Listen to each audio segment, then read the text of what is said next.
Olá, tudo bem? Vamos ao resumo da lição?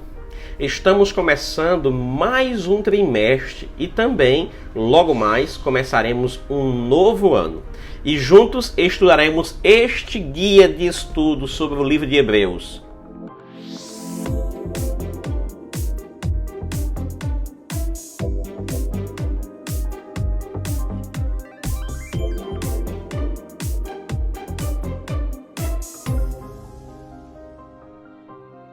Estudaremos nesses próximos meses o livro de Hebreus com o nosso guia especial de estudo da lição da Escola Sabatina. Então, lhe convido a seguir nesta aventura. Vamos juntos? A lição desta semana tem por título A Carta aos Hebreus e a Nós. E você é o nosso convidado especial para juntos resumir em poucos minutos o nosso estudo da semana. O verso da semana está em Hebreus capítulo 10, verso 36, que diz: Vocês precisam perseverar para que, havendo feito a vontade de Deus, alcancem a promessa. A lição desta semana enfatiza 3 pontos principais. Ponto número 1, o gênero da epístola. Ponto número 2, seu público. E ponto número 3, os últimos dias.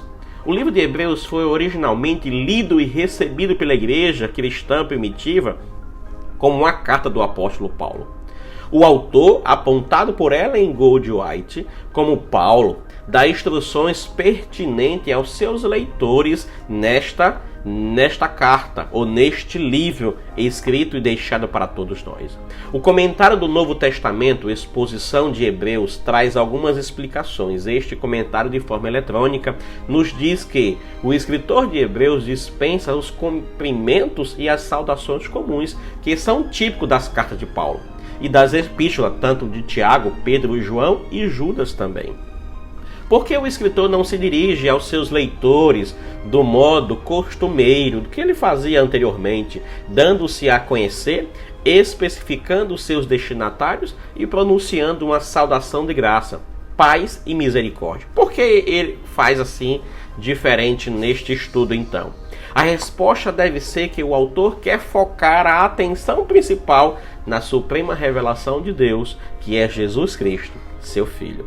Essa revelação é contrastada com a revelação gradual que Deus, por meio dos profetas, deu aos antepassados por muitos e muitos séculos antes. O autor enfatiza o tema da pessoa, dos ofícios e da função de Jesus, o Filho de Deus. E isto, durante todos esses próximos meses, irá nos trazer diversos conhecimentos específicos para aprendizado da vida futura.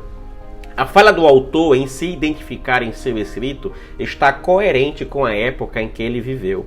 Era comum o escritor mostrar a modéstia ao se omitir com seu nome. Por exemplo, os escritores dos evangelhos não se referem a si mesmo pelo nome, e entre os escritores das epístolas, João abstém-se de usar seu nome nas 3 cartas atribuídas a ele.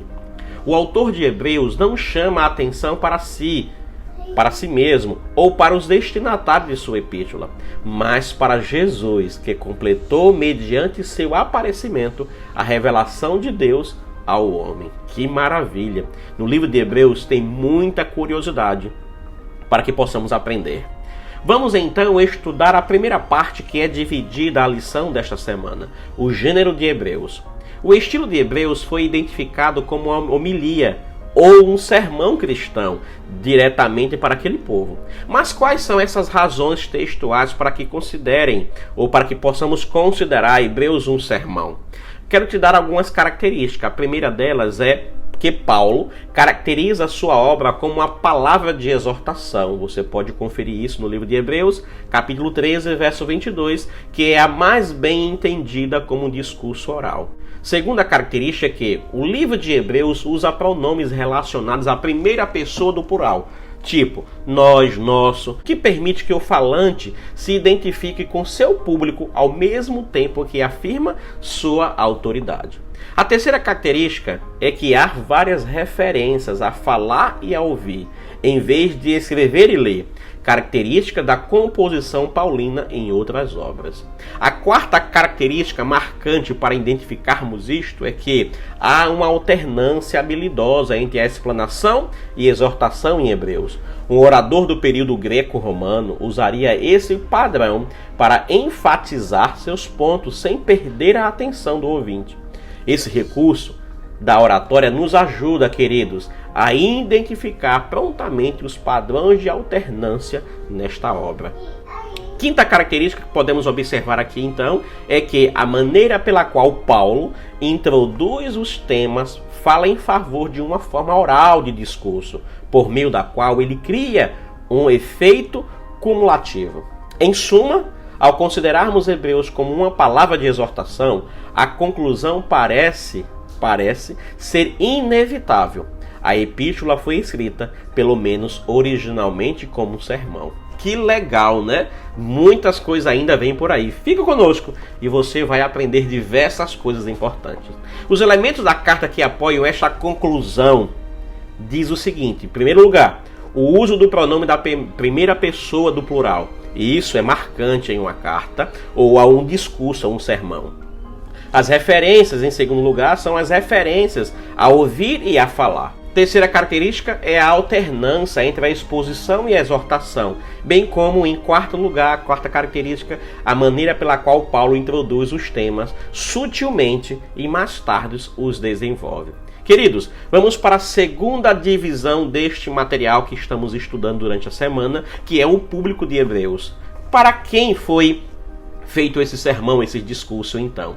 A identidade precisa do público de Hebreus não é claramente revelada, pois o livro não contém a introdução padrão de escrita de cartas na qual o público era nomeado, era identificado, era visto de primeira mão. O que se pode dizer com certeza, a partir do texto bíblico, sabe o que é? É que seus destinatários eram cristãos. E isso é bem claro e bem visível em toda a discussão. Esta conclusão parece ser clara a partir do apelo de Paulo para que se apeguem à sua confissão, à sua fé. Olha o que o texto bíblico nos diz: tendo, pois, Jesus, o Filho de Deus, como o grande sumo sacerdote que adentrou os céus, conservemos firmes a nossa confissão. Você confere isso em Hebreus capítulo 4, verso 14. Em resumo, pode-se concluir que o público de Hebreus era formado por cristãos que passaram pelas fases de evangelismo entusiástico, depois perseguição feroz e, por fim, estavam tão cansados e desanimados que Paulo temeu por sua salvação eterna. Essa experiência de exaustão espiritual e desânimo foi a razão de o apóstolo proferir esse sermão enérgico. Então, finalizando este momento, vamos para a última parte, então, que se tem por título Nestes Últimos Dias. A palavra final e decisiva de Deus à humanidade veio por meio de Jesus, o Filho. E aí Hebreus 1, verso 1 e 2 diz: nestes últimos dias. Esses últimos dias tiveram início com a encarnação de Cristo e findarão com sua segunda vinda, quando Deus não apenas falou por meio das palavras de Jesus nesses últimos dias, mas também por meio de suas ações, especialmente sua morte, ressurreição e exaltação. É por isso, queridos, que eu aconselho tanto ao público de Hebreus quanto a nós é que nos apeguemos com firmeza às verdades ouvidas, para que delas jamais nos desviemos. Hebreus capítulo 2, verso 1. Precisamos então nos apegarmos à nossa fé a cada dia. E Hebreus serve muito para nossos últimos dias hoje. Ellen White, no livro Profetas e Reis, páginas 164 e 165, nos traz um grande alerta e eu quero compartilhar com você. Ela diz: para quem está desanimado, há um remédio que funciona: fé, oração e trabalho. Fé e atividade darão segurança e satisfação que vão aumentar dia após dia. Você é tentado a dar lugar a sentimentos de ansiedade ou de profundo desânimo? Nos dias mais escuros, quando tudo parece ameaçador, não tenha medo, tenha fé. Tenha fé em Deus. Ele conhece suas necessidades. Ele possui todo o poder. Seu infinito amor e sua compaixão jamais acabam. Não tema, pensando que ele falhará em cumprir sua promessa. Ele é verdade eterna. Jamais mudará a aliança que fez com os que os amam. Ele capacitará seus servos fiéis de acordo com as necessidades deles. O apóstolo Paulo testificou, afirma ela. Queridos, e aí? Você já estudou a sua lição esta semana? E aí, me diga, você gostou deste vídeo? Então lhe espero na próxima semana para mais um resumo da lição. Um maravilhoso sábado desde já para você e que Deus ilumine sua mente a cada manhã e a cada dia ao estudarmos a palavra de Deus. Que Deus esteja contigo e que cada dia, cada manhã, sejamos reavivados pela palavra de Deus. Quero convidar a você a uma pequena oração nesse momento de louvor a Deus pela semana que se passou. Ore comigo então, feche seus olhos. Querido Deus e Senhor, muito obrigado pela maravilhosa semana. Estamos chegando ao final de mais um ano e aqui chegamos pela fé, porque o Senhor esteve conosco. Continua abençoando a nossa família, continua conduzindo-nos todos nós ao teu reino. Ó Senhor, irá iniciar um novo ano. Esteja sempre ao nosso lado, cuidando do início e cuidando também dos dias subsequentes. Abençoa a nossa família e muito obrigado por tudo, em nome de Jesus. Amém. Até mais e nos encontramos na próxima semana.